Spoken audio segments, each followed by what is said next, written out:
Hi students, ഈ വീഡിയോയിലൂടെ സ്റ്റോക്കിൻ്റെ ചില അക്കൗണ്ടിങ് എൻട്രീസ് ആണ് ഞാൻ പറയുന്നത്.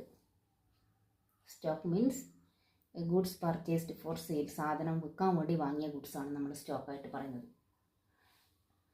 അങ്ങനെയുള്ള ചില ജേണൽ എൻട്രിയാണ് ഇതിലൂടെ ഞാൻ പറയാൻ ഉദ്ദേശിക്കുന്നത്.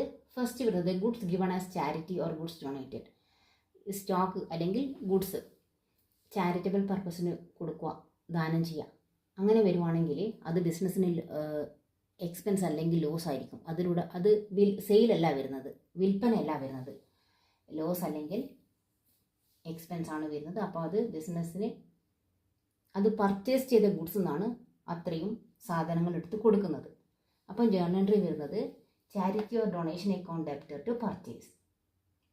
ഇത് എക്സ്പെൻസ് ആയതുകൊണ്ട് ചാരിറ്റി ഓർ ഡൊണേഷൻ ഡെബിറ്റ് ചെയ്തു, പർച്ചേസ് ക്രെഡിറ്റ് ചെയ്തു. Then distribution of goods a sample. ഈ പർച്ചേസ് ചെയ്ത ഗുഡ്സിനെ ചിലപ്പോൾ സാമ്പിളായിട്ട് നമ്മൾ വിതരണം ചെയ്യും. സാമ്പിളായിട്ട് എന്തിനാണ് വിതരണം ചെയ്യുന്നത്? നമ്മുടെ സെയിൽസ് കൂട്ടാൻ വേണ്ടിയിട്ട് അല്ലെങ്കിൽ ഒരു പരസ്യമായിട്ടാണ് നമ്മളത് ചെയ്യുന്നത്. അങ്ങനെ വരുമ്പം അതും ബിസിനസ്സിന് എക്സ്പെൻസ് ആണ്. അപ്പം അത് ഏത് പേരിലാണ് ഡെബിറ്റ് ചെയ്യണമെന്ന് പറഞ്ഞാൽ ഒന്നുകിൽ അഡ്വർടൈസ്മെൻറ്റ് എക്സ്പെൻസസ്, അല്ലെങ്കിൽ സാമ്പിൾസ്, അല്ലെങ്കിൽ sales promotion expense account debtor to purchase. Purchase ചെയ്ത ഗുഡ്സിന് എടുത്തതായത് കൊണ്ടാണ് പർച്ചേസ് അക്കൗണ്ട് ക്രെഡിറ്റ് ചെയ്യുന്നത്.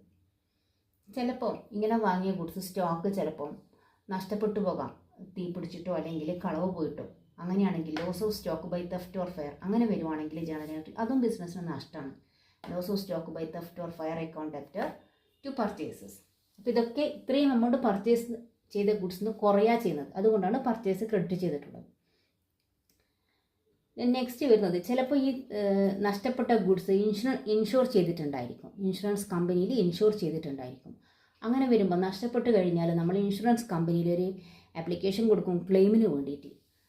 അതാണ് അടുത്തത് പറയുന്നത് goods were insured and claim is lodged. നമ്മൾ നഷ്ടപ്പെട്ട ഗുഡ്സ് ഇൻഷുർ ചെയ്തതുകൊണ്ട് ഇൻഷുറൻസ് കമ്പനിയിൽ ക്ലെയിമിന് അപ്ലൈ ചെയ്തിട്ടുണ്ടെങ്കിൽ ജേണൽ എൻട്രി വരുന്നത് insurance company account after to loss of stock by theft or fire. അതായത് ഇൻഷുറൻസ് കമ്പനിയാണ് നമുക്ക് പൈസ തരേണ്ടത്. ടു ലോസ് ഓഫ് അപ്പോൾ ക്രെഡിറ്റ് ചെയ്യേണ്ടത് ഏതാ? To loss of stock by theft or fire. ഇനി ഇൻഷുറൻസ് കമ്പനിയിൽ നിന്ന് പൈസ കിട്ടിക്കഴിഞ്ഞാൽ journal entry total amount of claim is received. നമ്മൾ അപ്ലൈ ചെയ്ത ഫുൾ എമൗണ്ട് കിട്ടിയിട്ടുണ്ടെങ്കിൽ bank account after to insurance company. ബിസിനസ്സിലേക്ക് വന്നത് ഡെബിറ്റ് ചെയ്തു, ഇൻഷുറൻസ് കമ്പനിയിൽ നിന്ന് കിട്ടിയത് കൊണ്ട് ക്രെഡിറ്റ് ചെയ്തു. മൂന്നാമത് when insurance company does not pay the full claim. ചിലപ്പോൾ ഇൻഷുറൻസ് കമ്പനി ഫുൾ എമൗണ്ട് തരില്ല. നമ്മൾ എത്രയാണോ ക്ലെയിം ചെയ്തത് അത് ഫുൾ തരുന്നില്ലെങ്കിൽ ജേണൽ എൻട്രി വരുന്നത് bank account after loss of stock by theft or fire account after to insurance company എന്നാണ്. ഇങ്ങനെ വരാൻ കാരണം ഈ ബാങ്ക് അക്കൗണ്ട് എന്ന് പറഞ്ഞ് ഡെബിറ്റ് ചെയ്തതിൽ വരുന്ന എമൗണ്ട് ഇൻഷുറൻസ് കമ്പനിയിൽ നിന്ന് കിട്ടിയ പൈസ. ലോസ് ഓഫ് സ്റ്റോക്കിൽ വരുന്നത് കിട്ടാത്ത പൈസ ബിസിനസ്സിന് എപ്പോഴും നഷ്ടമായിരിക്കും. അതുകൊണ്ട് ലോസ് ഓഫ് സ്റ്റോക്കിൽ കിട്ടാത്ത പൈസ കാണിക്കും, ഇൻഷുറൻസ് കമ്പനി ക്രെഡിറ്റ് ചെയ്യും. അപ്പോൾ ഇൻഷുർ ചെയ്തിട്ടുണ്ടെങ്കിൽ വരുന്ന അതായത് നഷ്ടപ്പെട്ട സ്റ്റോക്ക് ഇൻഷുർ ചെയ്തിട്ടുണ്ടെങ്കിൽ ഈ 3 കേസ് ഏതെങ്കിലും വരുവാണെങ്കിൽ ഈ ജേണൽ എൻട്രിയാണ് വരുന്നത്. ഇനി ഇൻഷുർ ചെയ്ത് ഇത് നഷ്ടപ്പെട്ട് കഴിഞ്ഞാൽ കാണിക്കേണ്ട journal entry loss of stock by theft or fire account after to purchases. Okay, മനസ്സിലായിട്ടുണ്ടാവുമെന്ന് വിചാരിക്കുന്നു. വീഡിയോ ഇഷ്ടപ്പെട്ടിട്ടുണ്ടെങ്കിൽ ലൈക്ക് ചെയ്യുക, ഷെയർ ചെയ്യുക, സബ്സ്ക്രൈബ് ചെയ്യുക. ഓക്കെ.